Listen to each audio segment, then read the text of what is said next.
Good afternoon, friends.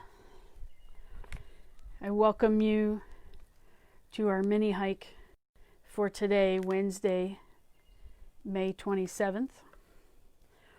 I'm starting today with some scripture as we are doing our first hikes after the campfire on Sunday as a prayer hike. So I want to start today with some scripture that I found that helps me reflect on our theme that we are looking at this week, our theme of create. This is from John 1, chapter 1, verses 3. And this is from the Message. Everything created through God.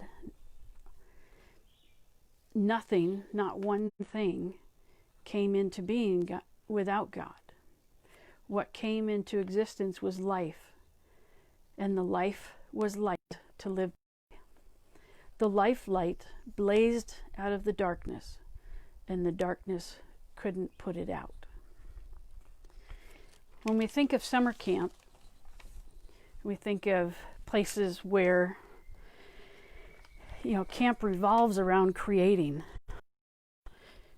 friendships, campfires, tie-dye shirts, memories of making ice cream, all the antics and fun things that we can do while we're at camp.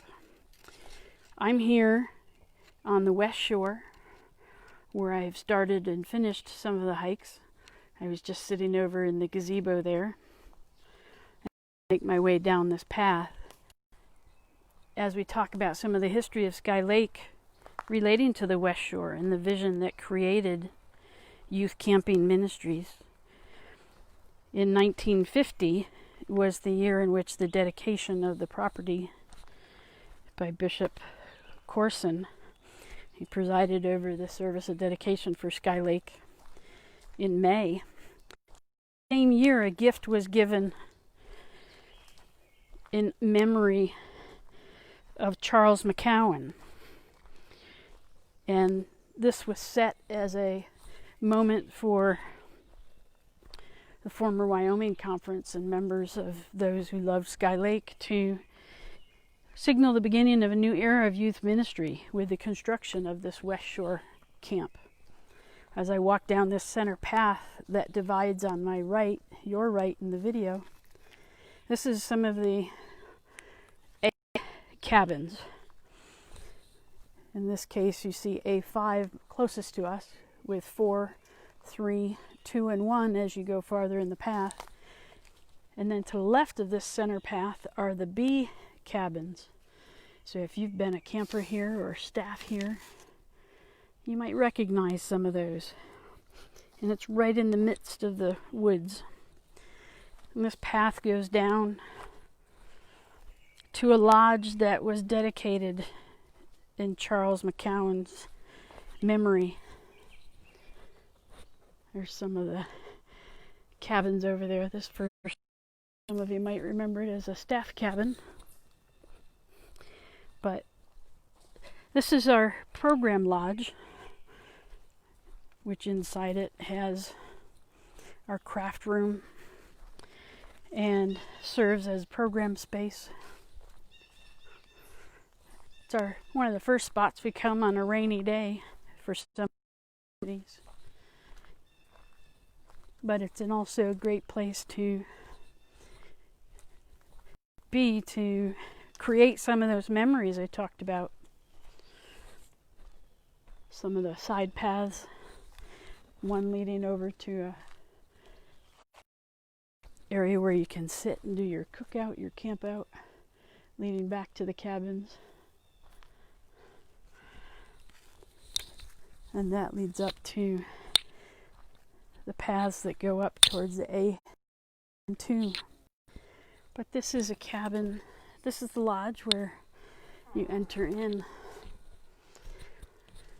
Big program space. Those memories flowing back to you for those who've been here before. A place where program takes place. That end of the room is our craft area. There are closets where you put your campsite tools for cookouts, creating your home in the woods. Lots of craft activities have taken place here. Sometimes they even decorate the table. But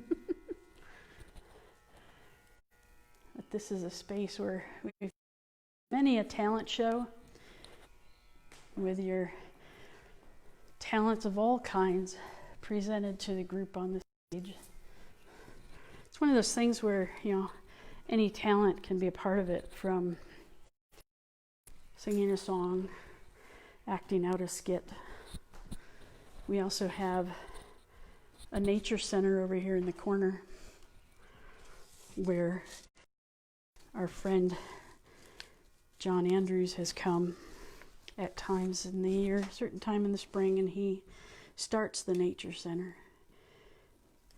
Gets it started for us with water and creating the tanks for where we might put a fish that might be caught, critters that might be living in the tanks for the summer, to help us to learn about creation and what God has prepared for us. Some of the remnants of things that may have been found on site. We put all of that back to nature once our end of our season is done, but it's such a wonderful time to see the expressions of what the campers learn about living in nature. One of the fun things that we do, it's a long-standing camp tradition, is there's two things really that come to my mind.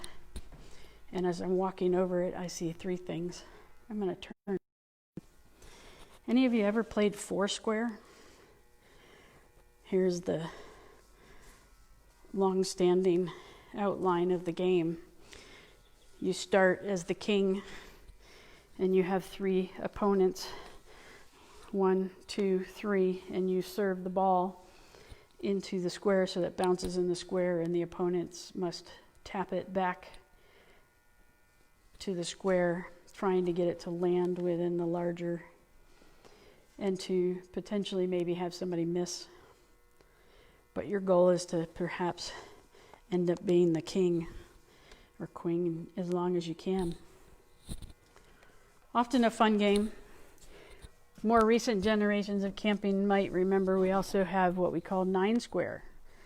So you take 4 square and create 9 squares, with the center square being the base you want to get to. So this is the porch outside of McCowan. It's a nice fire ring where you can have campfires, cookouts. Beyond is an example of a home in the woods that was created. And if you see on the left side, right here, that's actually a root ball in the tree going beyond that, and the fort was built over. I always love looking at that when I walk through. But one of the favorite activities to do on this porch is the tie-dye, where you create your shirt in spectacular color, lots of different patterns to choose from. Some of the supplies that we leave. It's also a great porch for ice cream making. So as I finish here, just sitting on the porch and looking out, think about ways you can create memories,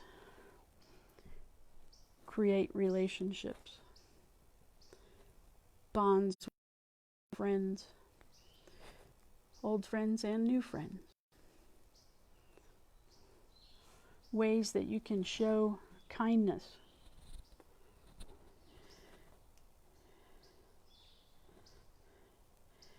To appreciate nature. Lord, I ask that you be with us through this day. Help us to engage in ways that we can show your creation, to others, that we might provide those simple acts that you provide for us to learn lessons. Thank you for today. Thank you for being my friend. And I pray that I can be a friend to so many others. Amen. Friends, I thank you for joining me today on this walk through the West Shore. Join us again on Friday at 1:30. Have yet